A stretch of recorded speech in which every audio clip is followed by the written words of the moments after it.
Բայմացարի եթերում շարունակում ենք հայկական արհեստների վերածնունդ խորագիրը կրող հարցազրույցների շարքը։ Այսօրվա իմ հյուրն է Ծաղկաձոր համայնքի Մեղրաձոր գյուղի Սամվել Մուրադյանի անվան մարզամշակութային կենտրոնի տնօրեն Գոհար Գոգոլյանը, ով մեծ գործ է անում ոչ նյութական արժեք հանդիսացող տոնածիսական ավանդույթների վերականգնման, պահպանման և հանրահռչակման ուղղությամբ։ Շնորհակալ եմ Գոհար հրավերն ընդունելու համար։ Շնորհակալ եմ հրավերի համար։ Սկսենք գյուղի մշակութային կյանքից, ինչպես է մշակույթի կենտրոնը փոխել գյուղի կյանքը։ Վստահաբար փոխել է մշակույթի կենտրոնը գյուղի կյանքը։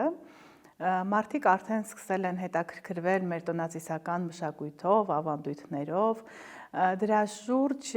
կարելի ասել նաև զբոսաշրջությունն է զարգացել մեր գյուղում, որովհետև բացվել են մի քանի հյուրատներ, ժամանակ առ ժամանակ մեր միջոցառումների ժամանակ, տարբեր տեսակի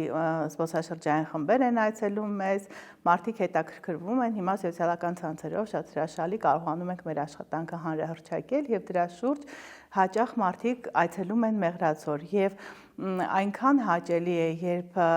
տարբեր այսպես միջավայրերում հանկարծ գիտակցում ես, որ քո գյուղը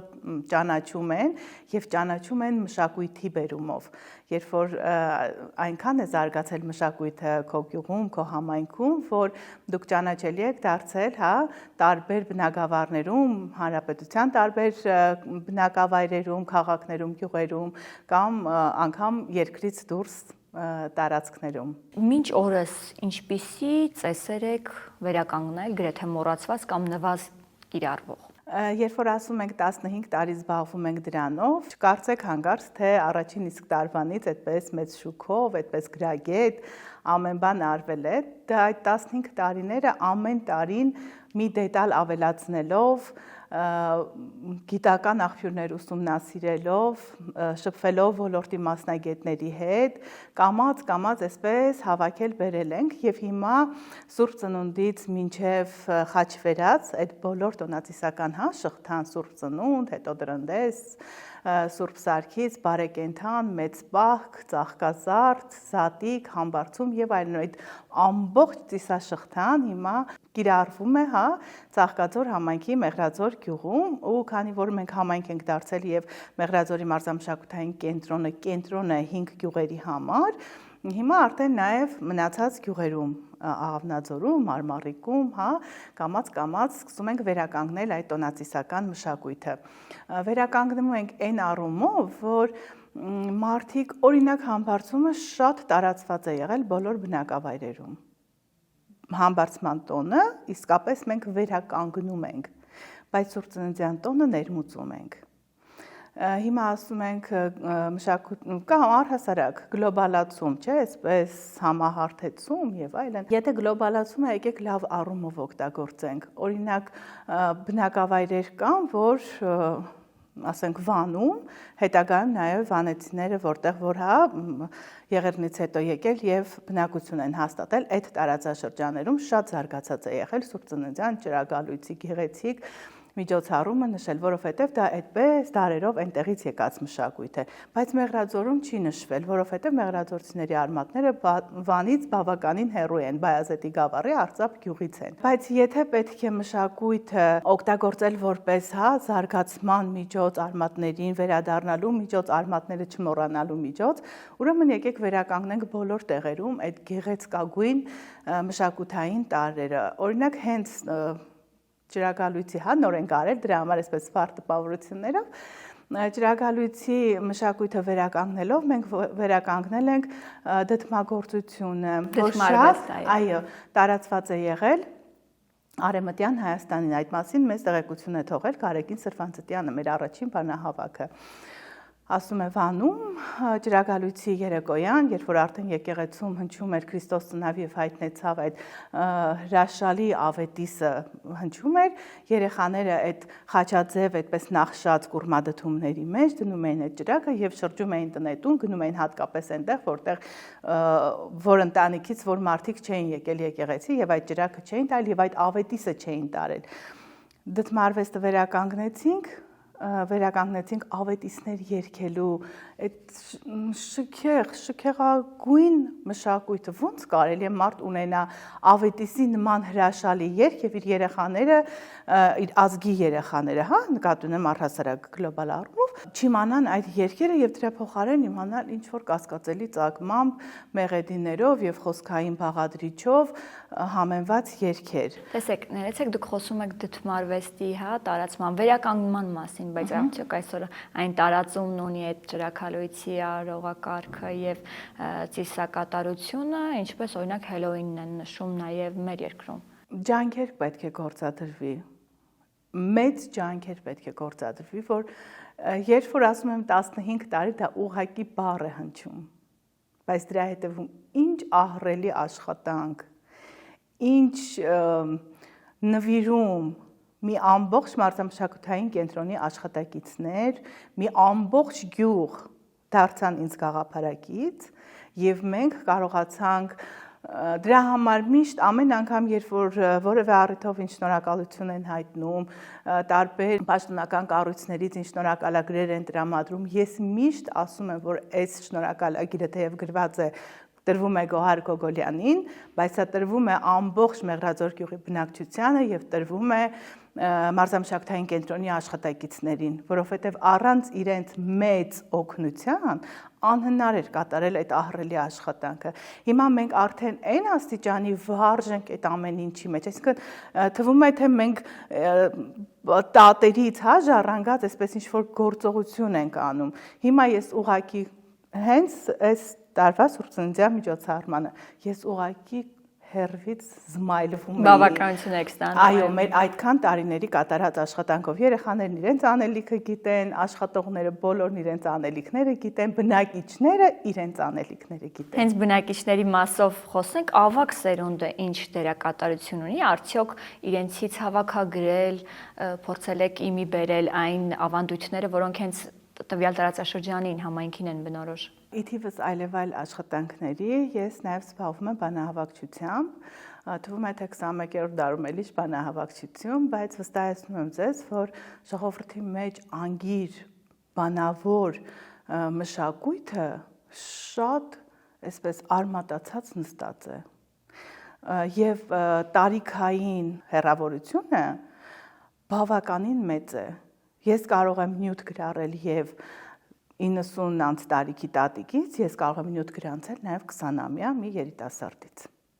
ով իր տատիկի մոր այդպես լսածից հիշողություններով կարող է վերարտադրել այն, ինչ ինձ հետաքրքրում է։ Մինչ օրս ինչպիսի, այսպես ձեր բանահավաք գործունեության ընթացքում ինչ փաստեր եք բացահայտել, որոնք ձեզ համար, այսպես ասած, շատ առեղծվածային են եղել, որ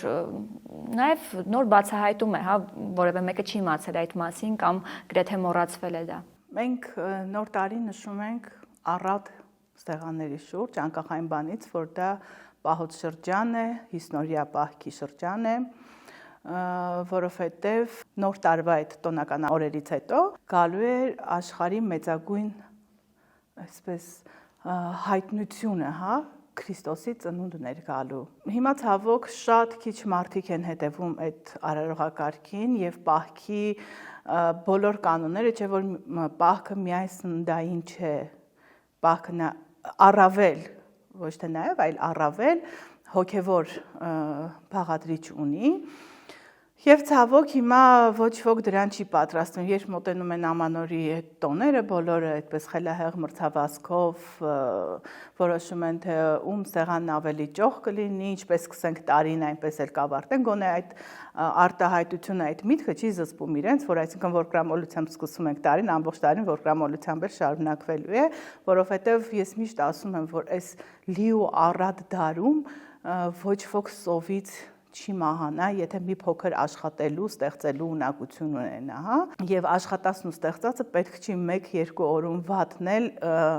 առավելապես, հա, աղբամանը նետել, որովհետեւ 50 հիմա հնարավոր չէ պահել բոլորի տները տակ, հարմարավետ, եւ այդ առումով մոռանում ենք Սուրբ Ծննդյան հրաշքի մասին եւ իրական խորհուրդը, ելի նորից շարունակելով կենտրոնանալ ուտելիքի վրա, հա, եթե հիմա ասենք սուրբ ծնունդը ինչ խոհանոցային դրսևորումներ ունի, բոլորը կհիշեն չամչով փլավը, ձուկը եւ մնացած իրենց հա բաղկացուցիչ մասերը սննդային։ Բայց Բայազետի գավառի Արծափ գյուղում եղել է մի հրաշալի ավանդույթ։ Այդ օրը մարդիկ բոլորն իրենց տներում եփել են առանց մսի հարիսա, որ կոչվել է հալիմ։ Հալիմ բառի բացատրությունը ամեն դեպքում իմ բանասացը տվեց հետևյալ կերպ, որ ցորենը այնքան էին եփում, մինչև հել էր ընկնում, այսինքն հալվում էր ամբողջությամբ։ Կերակուրն իրենից ենթադրում է սպիտակ ծեծած ծավալ, ջուր, մի փոքր աղ եւ կտավատի ձեթ, ինչ օգտագործել են այն ժամանակներում։ Տատիկը այդպես է պատմել։ Եփում էին այդ կերակուրը եւ միևնույնն է բոլորը բոլորին բաժին էին հանում։ Ահա թե ինչու։ Երբ որ Քրիստոս ծնվելուց է լինում գոմում, հարևան փարախում մի դառն ու աղքատ հովիվ է ապրելուց լինում։ Եվ հովիվը հոգով զգում է, որ կողքի գոմում շատ կարևոր իրադարձություն է տեղի ունենում եւ այդ ծննդկանն ու ծնվողը հասարակ մարդիկ չեն եւ ի սրտե ուզում է որ ինչ որ լավ բան անի իրենց համար, բայց քանի որ աղքատ էր ոչինչ չէր կարող տանել նրանց եւ որոշում է գոմի փարախի անկյունից մի բուր չորացած գոմաղ փայան է վերցնում, լցնում է պուլիկի մեջ, վրան դնում է մի կտոր աթար ու մտածում է որ կտանի վառի կտականա, հա այդպեսով գոնե կօգնի այդ կնոջը, բայց ճանապարհին մտածում է, որ ինչքան լավ կլիներ, որ դրա փոխարեն կարողանար տաք կերակուր տանել, որովհետև ամեն դեպքում գոմի անասունների, հա, շնչառության շնորհիվ մի փոքր գոլ կլիներ գոմում, բայց այդ տաք կերակուրը շատ կարևոր կլիներ այդ կնոջ համար։ Եվ այնքան բուրն է լինում նրա ցանկությունը եւ այնքան ազնիվ է լինում նրա ցանկությունը, որ մինչեւ հասնում է գոմի դրան մոտ, կճուճի պարունակությունը դառնում է տաք ցորենով կերակուր հալիմ, իսկ վրայի աթարը դառնում է մի կտոր բոկոն հաց։ Եվ հիշատակ այդ պատմության արծափցիները այդպիսի մշակույթ են ունեցել, որ եփել են կերակուրը, փոքր ամանի վրա դրել են մի կտոր բոկոն հաց եւ բաժին են հանել։ Ես դա գրի եմ առել 2013 թվականին և 2014 թվականից դա վերականգնել ենք մեր գյուղում։ Առաջին տարին, երբ որ մենք մոտենում ենք ընտանիքներին, պատմում ենք այդ հալիմի պատմությունը եւ մարդկանց տալիս ենք այդ փոքրիկ կճուճը կերակուրով եւ մի կտոր հացով եւ վրան դրված այդ ճրակներով, որովհետեւ ճրակալույցի խորհուրդը եւս դուք չեք պատկերացնի դա ինչ ազդեցություն էր ունենում մարդկանց վրա։ Հիմա մարդիկ գիտեն, որ անհամբեր սպասում են մեր ուղարկած հալիմին, կարող է մենք իրենց թաղ չգնանք, բայց իրենք գիտեն, որ մենք այդ օրը հալիմ ենք եփում եւ առանձին ամանով ուղարկում եմ այն մյուս թաղում ապրող այդ մարդկանց, ովքեր սպասում են։ Բոլորը փաստում են, որ դա մի առանձնահատուկ համեղ կերակուր է, բայց ընդհանրապես խաշած սորեն է։ Այսպիսով կարելի է արձանագրել, որ ծիսական խոհանոցի վերականգնումը ամենահեշտ ճանապարհն է տոնածիսական ավանդույթը վերականգնելու համար, որովհետև ինչպես տեսնում ենք, հա, ոնց ենք մենք հարության տոնին ինչքան էլ փորձենք իրական խորհուրդը, հա, հանրահռչակել, միևնույն է մարդկանց երեխաների շրջանում այդ ձու կոտրելու ավանդույթը շատ ավելի տպավորիչ է լինում, քան մնացածը, նույնն էլ չամիչով փլավի դեպքում է, հա։ Հիմա օգտագործելով, կիրառելով ծիսական խոհանոցի այսպես լավագույն ավանդույթները վերականգնել տոնը նաև, ինչու՞ չէ։ Այո, դրանք փոխկապակցված են, եթե վերականգնում ենք տոնը եւ ճանապարհին հանդիպում ենք մի այդպիսի անգին բանահյուսական նյութի եւ կարողանում ենք դա եւս վերականգնել, դառնում է այսպես փոխազդեցություն, հա, վերականգնեցինք տոնը, վերականգնեցինք նաեւ խոհանոցը կամ հակառակը, վերականգնում ենք խոհանոցը, մենք էլ տեսնում ենք, որ դրա շուրջ կա նաեւ մի հրաշալի ծիսական արարողություն, բա դա ինչու չվերականգնենք, իհարկե վերականգնենք։ Շատ կարեւոր է եւ շատ փոխկապակցված։ Իսկ բացի հալիմի ինչպիսի այլ կերակրատեսակներ եք վերականգնել, որոնք եղել են մեր ավանդական խոհանոցում, սակայն տարիների ընթացքում մոռացության են մատնվել։ 2022 թվականին մենք մշակույթի նախարարությունից հայտ ստացանք այդպես մոռացված կերակուրների, հա, գրանցման համար, թե մարզերում, բնակավայրերում ինչ մոռացված կերակրատեսակներ կան եւ ես այդպես խորհրդակցեցի մեր գյուղի տատիկ պապիկների հետ եւ որոշեցինք, որ գրենք ածիկ կերակրատեսակի մասին, որն իրենից ենթադրում է ծլացորենից պատրաստված կերակուր։ Եվ ուղարկել էինք նկարագրությամբ եւ այլն, եւ մենք կարողացանք այդ կերակուրը ներառել Հայաստանի Հանրապետության ոչ նյութական մշակութային ժառանգության հատուկ պահպանության կարիք ունեցող մշակութային տարրերի ցանկում։ Ես միշտ ասում եմ, որ դա այդպես երկար, բարեհունչ, գեղեցիկ նախադասություն է, բայց միշտ դրա հետևում մի այնպիսի տխուր բան կա, երբ որ քեզ հաջողվում է քո մշակութային հրաշալի մի որևէ տարր գրանցել այդպիսի ցանկում, անհապաղ պաշտպանության կարիք ունեցող ցանկում։ Այն դեպքում, երբ որ ածիկ կերակրատեսակը, երբ որ ուսումնասիրում ենք իր սննդային արժեքը, իր քիմիական բաղադրությունը, մնացած բաները, հասկանում ենք, թե ինչքան կարևոր կերակրատեսակ է եղել եւ մեր նախնիները ինչքան իմաստուն են գտնվել, որ կարողացել են այդ բոլոր, ախր այնքան այսպես բազմափուլ եփող կերակուր է, ոնց են այդքանը այդ չեղած պայմաններում, ես ինքս գյուղից եմ եւ շատ լավ գիտեմ, թե վերջերս ջրի խնդիր կար, ճանապարհի խնդիր կար, զրո տեխնիկական խնդիրներ են ունեցել մարդիկ, հա, հիմա մենք ենթադրենք այդ ծլացորենը աղում ենք մսաղացով, իսկ այն ժամանակ մարդիկ ծեծել են դա քարե սանդերի մեջ։ Հիմա երբ որ մենք մոտ 5 կիլոգրամ ծլացորենը աղում ենք, հոգնում ենք։ Բայց մարդիկ ո՞նց են կարողացել այդքանը հավանգով ծեծել, քարե հավանգով, ոչ թե մետաղական, որ այնքան են եփել, որ գերդաստանը կերակրվել է գրեթե մի ամիս։ Մինչդեռ կան մարդիկ, որոնք կարծում են, որ մեր խոհանոցը շատ պարզ է, այսպես դժվարություններով չեն պատրաստել այդ ուտեստները, երբ որ գնում են օրինակ ասիական երկրները եւ վերադառնում են, ասում են, տեսեք, հենց խոհանոցում սա է, մենք ինչ ունենք միայն խաշլամա, խորոված եւ մի քանի այլ տեսակներ, բայց մինչդեռ դեռևս հնուց մենք ունեցել ենք նաեւ դժվարա մատչելի կամ դժվար պատրաստվող կերակրատեսակներ, որոնք պարզապես մոռացիան են մատնվել։ Մեր հացն անգամ մենք դժվար ենք պատրաստել։ Երբ որ մենք ուսումնասիրում ենք իրապես, թե ինչպես է ստեղծվել հացը եւ ինչպես է հողից հայտնվել սեղանին, դա մի ամբողջ ծանրագույն աշխատանքների շղթա է։ Սերմը հողը գցելուց մինչև հացի սեղանին հայտնվելը։ Վարելը, ցանելը, էրանելը, տափան անելը, քաղելը, բերելը, կալսելը, այնտեղ կամով անցկացնելը, 5 մաղով անցկացնելը։ Պատկերացրեք, ինչ մենք մի քիչ հիմա այսպես թևներս բարձր պահած գործ ենք անում, ասում ենք, վայ մեր ողնաշարները ցաված։ Դրա համար ժողովրդական ասացվածքներ հենց այդտեղից էլ եկել են, չէ՞, քարից հաց քամել, 5 մաղով անցկացնել խոսքը եւ այդ բոլոր հենց այդ դժվարություններից։ 5 տեսակի մաղով անցկացրել են մինչև ջրաղաց տանելը։ Օրերով հերթ են կանգնել, մինչև իրենց հերթը հասել է եւ ջրաղացում աղացել են, բերել են տուն, առանձնացրել են, սա այս բանի համար ալյուրն է, այն բանի համար ալյուր, վերջապես թոնրում հաց թխելը հեշտ բան չէ։ Իսկ առհասարակ ովքեր համեմատականներ են անցկացնում եւ ասում են, որ այնտեղ դժվար է, այստեղ հեշտ է, երևի լավ չեն ուսումնասիրել, երևի այդպես գուրգուրանքով չեն ուսումնասիրել մեր խոհանոցը, հատկապես գեղչկական խոհանոցը։ Այո, մենք ունենք հարուստ հայկական խոհանոց, որը ամեն օր բացահայտելու եւ նորովի մատուցելու կարիք ունի։ Երբ որ արդեն այդ փաստաթղթային շարանով անցել էինք, ես մտածեցի եւ իմ ընտանիքին էլ ինձ համախոհ դարձրեցի, որ մենք պետք է վերականգնենք այդ կերակուրը եւ հանրահռչակենք եւ հնարավորինս անենք այնպես, որ մտնի կենցաղ։ Վստահեցնում եմ ձեզ, որ մարդիկ են եղել, որ այնպես են ուրախացել, որ վայ, աշխարհում կա մեկը, ով պատրաստում է ածիկ, որ խնդրեմ ցույց կտաք, որպեսզի ավելի պատկերավոր լինի, ձեզ հետ բերել էիք։ Այո։ Առաջին հայացքից ջեմի է նման ծիրանի հիմա։ Հա, սա պատրաստվում է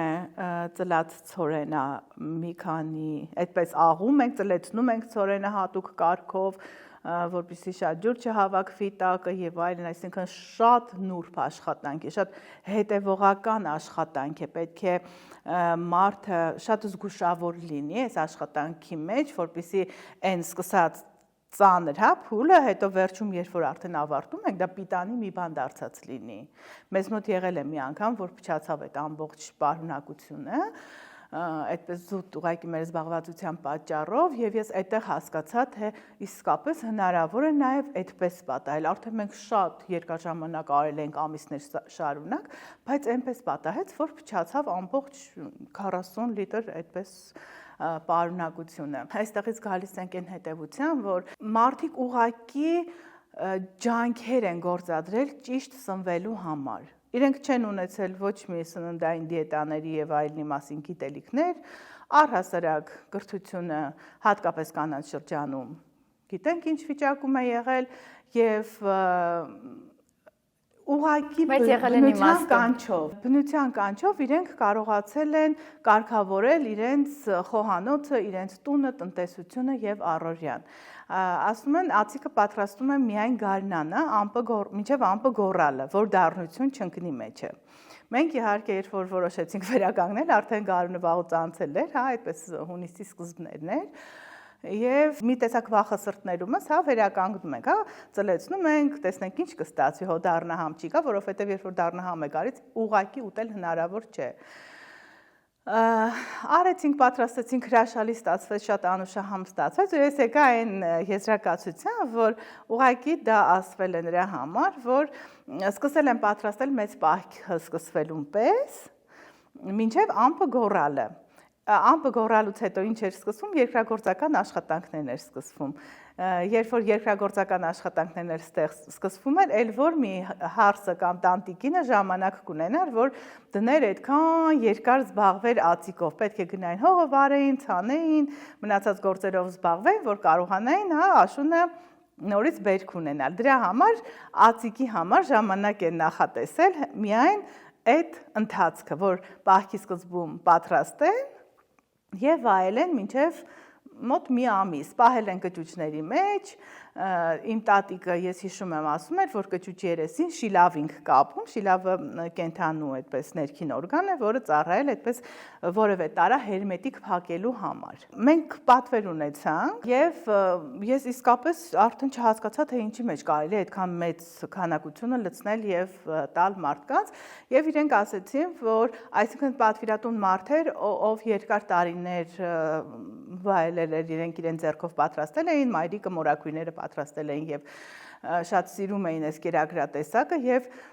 իսկապես իր ռեակցիան եմ պատմում, որ ասում է, որ տեսա, որ մարդկա կարող է ածիկը պատրաստել, նենց ուրախացան, ոնց որ մի կորած հարազատ գտնեի։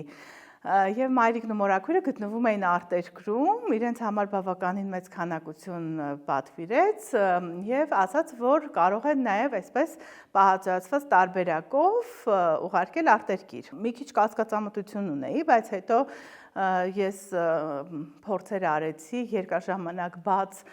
ոչ սառնարանային պայմաններում պահեցի նաև սառնարանային պայմաններում եւ ոչ մի բորբոց, ոչ մի համային փոփոխություն տեղի չէր ունենում այս մթերքի մեջ, ինչը ինձ համար ուղղակի զարմանալի էր, որովհետեւ որքան կարելի է պահել։ Այսպես պահածոյացված կարելի է պահել 1-2 տարի, ցանկալի է զով պայմաններում ամեն դեպքում եւ այսինքն ես ասում եմ, սա փորձի հիման վրա։ Եվ այս կերակուրը պատրաստելու ճանապարհին մենք նաև իմացանք մեկ այլ կերակրատեսակի մասին, որ կոչվում է նիշաստա եւ շատ տարածված է եղել Վիրահայոց շրջանում։ Դա շատ տարածված է նաև Պարսկաստանում, կոչվում է սամանի։ Չեմ կարող ասել ով ումից է ազդվել, հա, այդ կերակրատեսակը ունենալու համար, նաև սարսափելի դժվար ինստանցիաներով անցնող այդպես կերակուր է պատրաստման առումով, բայց շատ հետաքրքիր համուհոտով, շատ հետաքրքիր բաղադրությամբ, հա, այսպես մի փոքր 2 գթալ, եթե ուտում ես, դա առավոտից մինչև կեսօր, հա, մինչև ճաշ լիարժեք բավական է մարդուն։ Ունի ընդհանրապես քաղցրահամ չունի,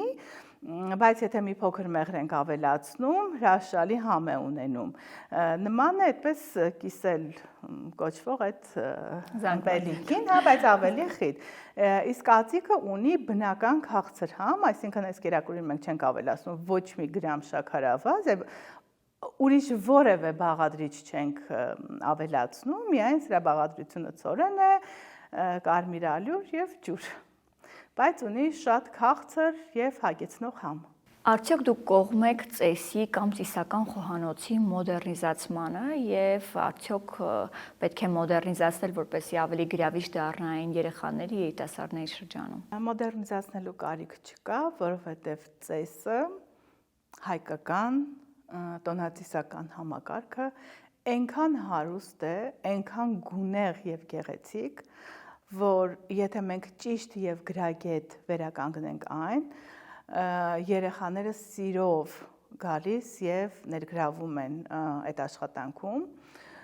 Վստահաբար կարող եմ ասել մեր գյուղից դուրս այլ տարածաշրջանների, երեխաների մասով, այս տարի ինձ համար անցած տարի արդեն ինձ համար հրաշալի փորձառություն ունեցա Հազար Վահան բարեգործական հիմնադրամը կազմակերպում է տոնածիսական մշակույթին վերաբերող դասընթացների շարք սահմանամերձ բնակավայրերում եւ ես որպես այսպես փորձառու արդեն այդ ոլորտում մեկը իմ փորձառությամբ կիսվում եմ այդ դասընթացների ժամանակ մասնակիցների հետ եւ երեխաները որ այդ դասը ունի նաեւ պրակտիկ մաս, այսինքն ինչ որ ասում սովորեցնում ենք, հետո պրակտիկ միջավայրում իրենք կիրառում են մարդիկ, որ հասկանան թե ինչի մասին է խոսքը։ Եվ այդ երեխաները, որ գալիս մասնակցում են, առաջին անգամ ընդամենը ուղղակի հրաշալի արձագանքներ են ունենում, այսինքն երեխային պետք չի էլ ավելորդ գույներ ներմուծել դրա մեջ, անել մի բան, որ հիմա ես դու մտածում դրա մասին։ Իմ կարծիքով դա այդքան էլ հին մշակույթի վերականգնում չի լինի, դրա համար մենք այսպես շատ վախվորած, շատ կանոնիկ հետևում ենք այն ամենին, ինչ ժառանգել ենք մեր նախնիներից։ Գոհար, քանի որ յուրաքանչյուր տարածաշրջան ունի իր առանձնահատկությունները, ինչպես եք ապահովում, որ ձեր կողմից վերականգնված ծեսը կամ ուտեստը, կերակրատեսակը համապատասխանի տվյալ համայնքի պատմական եւ ազգագրական առանձնահատկություններին։ Այդ առումով կարող է եւ շատ այսպես չհամապատասխանել, բայց քանի որ դա հայկական վստահաբար հայկական է, որովհետև մենք որևէ ծես, որևէ ավանդույթ կամ կերակրատեսակ վերականգնելուց առաջ ահռելի ուսումնասիրություններ ենք ունենում, ման ենք գալիս տարբեր ազգագրական հանդեսներում, դրանց վերաբերյալ նյութեր եւ այլն։ Օրինակ, երբ որ մենք նայում ենք ազգագրական հանդեսները, Երվանդ Լալայանի հրատարակած, եթե չեմ սխալվում 1903 թվականին Երվանդ Լալայանը եկել է այն տարածք, որտեղ հիմա գտնվում է Մեղրաձոր գյուղը, որ կոչվել է Թաչարուխ։ Գյուղը հիմնվել է 1828-30-ական թվականներին։ Եկել է եւ ընդամենը մի տող է գրել մեր գյուղի ազգագրության մասին։ Բացակայում է ազգագրական նյութ։ Պատկերացնում եք, այսինքն եթե այդպես վերաբերվենք հարցին հիմա արդեն կմտածենք, որ օրինակ Տավուշում չի եղել այն ամբողջ տոնածիսական համակարգը, չեն նշել մարդիկ, չի եղել եւ եկեք այնտեղ չնշենք, այնտեղ միայն Վարդավառն են նշել, ուրեմն այլևս ոչ մի ուրիշ տոնածիսական մշակույթ չի կարելի այնտեղ վերականգնել, բայց ով ասաց, որ չի եղել, գուցե լավ ուսումնասիրություններ չեն եղել եւ այս հիմա ներկա սերունդից առաջ գտնվող մարդիկ լավ էլ նշել են, լավ էլ իմացել են այդ ամեն ինչի մասին, ուղղակի դրա վերաբերյալ մեծ տեղեկություններ չեն հասել։ Նաև եկեք արձանագրենք, որ այս հարցում կարևոր դեր ունեն ոչ միայն մշակութային կենտրոնները, որոնք տարիներ շարունակ շատ տեղերում պարզապես կողպված են եղել եւ այնտեղ մշակութային տվյալ համայնքում մշակութային կյանք առհասարակ չի եղել, այլ նաև գյուղական դպրոցների ուսուցիչները հենց իմ օրինակով նշեմ, որ քանի որ նույն տարածաշրջանից ենք, մենք համբարձման տոնը գյուղում շատ լավ նշում էինք եւ այդ կուժերով ջուրը տանելը, տարբեր այսպես թալիսմաններ մեջը գցելը, վիճակ հանելը մեր գյուղում նշվել է, երբ ես փոքր էի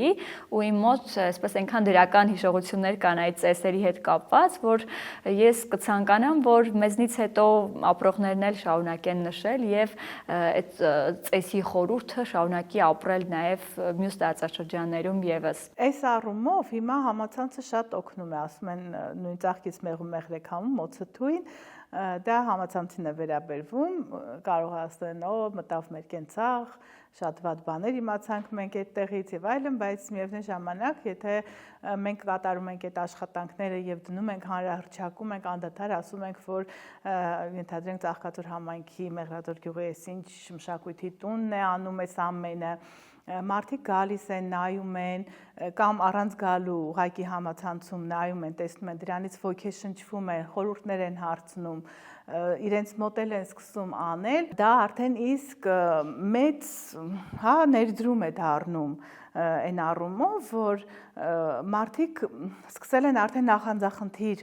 վերաբերմունք ունենալ, իրենք էլ իրենց տարածաշրջանի մշակույթի հանդեպ։ Մրցակցությունը այս դեպքում իօքուտ մշակույթի։ Այո, իօքուտ մշակույթի է լինում, ուղղակի այստեղ մի շատ կարևոր նրբություն կա, որ կարողանան այդ ամենը ճիշտ անել եւ ճիշտ մատուցել։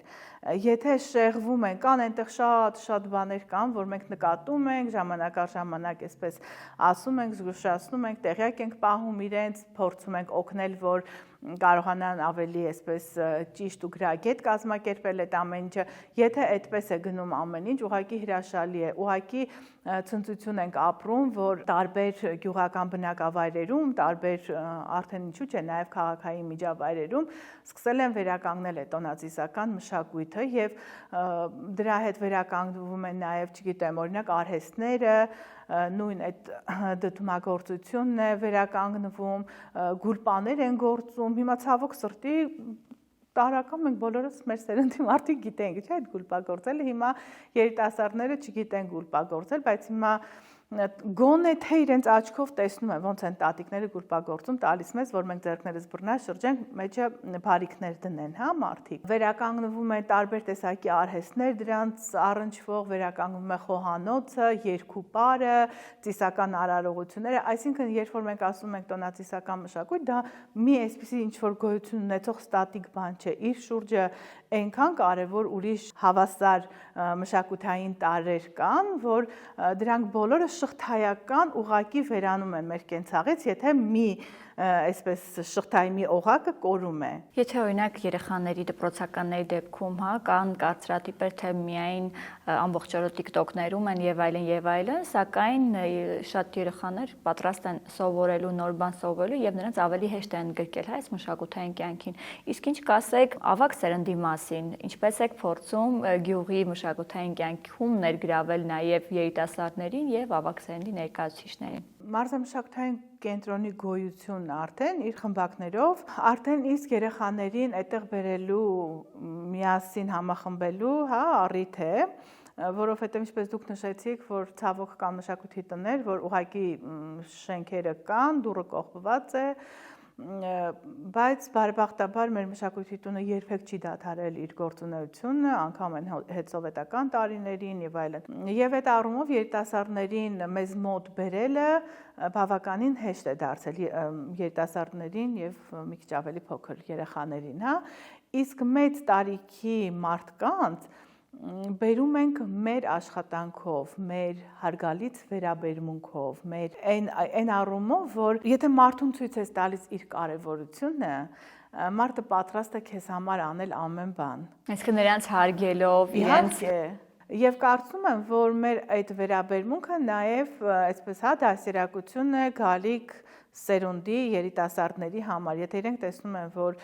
մի ընկերգոհար, որ ընդհանրապես կապ չունի իրենց ընտանիքի հետ, հա, հասկացական առումով, այդքան հարգալից վերաբերմունք ունի իր տատիկի հանդեպ եւ իր տատիկի հանդեպ նաև այն առումով, որ տատիկը հրաշալի երգել գիտի, տատիկը հրաշալի որևէ կերակուր պատրաստել գիտի, գուլպա գործել գիտի, բուրդ գզել մանել գիտի, այսինքն դրանք դառնում են ակամայից երեխայի համար արժեքներ, ուրեմն մենք հասկանում ենք, որ եւ երգելն է կարեւոր, եւ բուրդ գզել մանելն է կարեւոր, որ դրա շուրջ դու հարգանք ես ստեղծում եւ ավակ սերնդի հանդեպ եւ հարգանք ես ստեղծում այն ամեն ինչի հանդեպ, ինչ գիտի տվյալ մարդ, այսինքն տատիկը մի մարդ չէ, ով այլևս չի աշխատում, տան վերին անկյունում նստած է, ուրիշ որևէ գործառույթ չի անում։ Տատիկը մի մարդ է, ով գիտի գուլպա գործել եւ դա շատ կարեւոր է փաստորեն, որ դրա շուրջ անընդհատ օրինակ ընկեր Գոհարը գալիս է հարցազրույց է վերցնում իրենից, կամ տանում է որևէ նկարահանման կամ որևէ մեծ միջոցառման ժամանակ այդպես պատվում են, հարգում են, ներկայացնում եւ պատվում ու հարգում է։ Դա եւս մշակութային մի ամբողջ շղթա է, որ նրանց եւս ներգրավելը կարևոր բաղադրիչ է։ Եվ բացի ավանդական միջոցառումներից, ինչպիսի նորարարական ծրագրեր եք իրականացնում գյուղի մշակութային կյանքը աշխուժացնելու համար։ Բնականաբար մենք նշում ենք նաև բոլոր պետական տոները, հիշատակի օրերը եւ դրանք անում ենք ոչ ստանդարտ ձևերով, հա, այսպես այլևս մարդկանց հետաքրքիր չէ դահլիճում ուղակի կանգնել արտասանելը, երգել, պարելը եւ այլն։ Փորձում ենք ամեն բան անել, որ դարձյալ հետաքրքիր դառնա, հա, մարդկանց համար առօրյա։ Գրավիչ լինի, այո։ Հա, օրինակ Եղեռնի ինչ որ տարելից էր, չեմ հիշում որամյակը, մենք հրավիրել ենք մեզ մոտ սիրիահայ կանանց, ովքեր իրենց հետ բերել էին ցուցադրության, իրենց տատիկների ժառանգություն ստացած ձեռքի աշխատանքներ, որոնցից բավականին մասը անցել էր դերձորի ճանապարհ եւ այդպես որպես ընտանեկան մասունք, հա, փոխանցվում էր կանանց շրջանում, սերնդե սերունդ, դրանք տարբեր տեսակ ասեղնակարերով ստեղծված աշխատանքներ էին եւ մարդիկ կանգնած պատմում էին իրենց նախնիների անցած ճանապարհը։ Ուղիղ դրա հաջորդ տարին հրավիրեցինք մարդիկ, ով տարբեր բարբառների գրողներ են, դարձյալ մեզ մոտ են եկել Ուրֆայի բարբառով խոսող, Մարաշի բարբառով, Քեսապի բարբառով խոսողներ, Խոյից, Մուշից, Համշենից, այո, Համշենի բարբառով երգող ունեինք։ Այդպես տարբեր, այսինքն բարբառակիրներ էինք հրավիրել, ովքեր ոչ միայն իրենց պատմությունները պատմեցին հենց իրենց բարբառներով, այլ նաև ծառեր տնկեցինք, հիշատակ այդ բարբառների, այսինքն Քեսապով խոսող մարդը տնկեց մի ծառ, որ հետո մենք իհարկե անվանական ենք դարձնելու եւ այդպիսով ունենալու ենք մեր մշակույթի տան շրջակայքում բարբառների պուրակ, ինչը կարծում եմ շատ հետաքրքիր է եւ մենք մտածել ենք ուղղակի այնպիսի ծառեր տնկել, ինչով հարուստ են մեր անտառները, հա, Լորենի կեչի, երբ որ ես Քեսապի բարբառի համար զանգեցի պարոն Հակոբ Չոլակյանին ու ասեցի միտքս, ասում եմ, ինչու ես անպտուղ ծառեր տնկում բարբառների համար, պտղատու ծառեր տնկիր, որ բարբառները շարունակվեն, պտուղ տան, այո, ապրեն։ Եվ այդպես մի օրվա ընթացքում մենք կարողացանք ձեռք բերել նաև պտղատու ծառեր, որտեղ արդեն պատրաստել ենք այն ոչ պտղատուները, եւ այդպես տնկեցինք խնձորենի, ընկուզենի եւ սալորենի։ Որպեսզի բարբառները պտուղ տան եւ ապրեն։ Որպեսզի բարբառները պտուղ տան եւ միշտ այդ համատեքստում կհիշենք պարոն Չոլակյանի մեծ վաստակը։ Շնորհակալ եմ հետաքրքիր եւ արժեքավոր զրույցի համար։ Շնորհակալ եմ հրավերի համար։